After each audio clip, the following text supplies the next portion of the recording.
Welcome, and this week we're with the gorgeous Julie Hyam Elliott. Welcome. And you are the perfect person to ask about finding your voice as a business owner to cut through all the clutter. What do you suggest to do?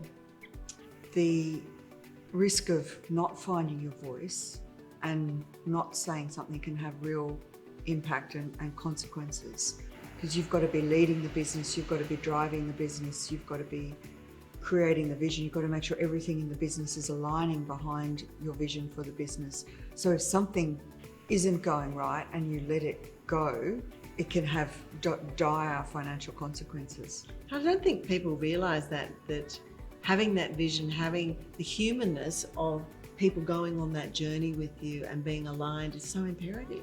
And the other thing that's really important to remember is in silence, people make stuff up. So Love that, that's so true. if you're silent on something, people assume that you're okay with that, it's acceptable.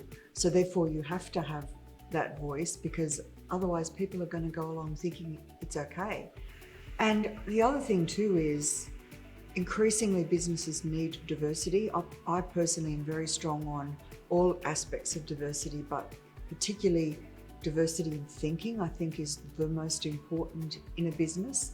And of course, that's a function of all of the other types of diversity as well, because they influence each other. So they're not standalone.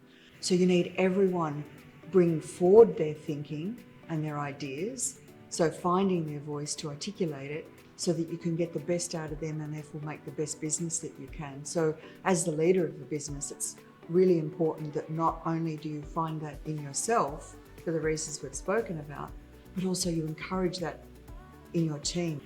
Thank you. Always a pleasure. Thank you. We'll see you next week. You will.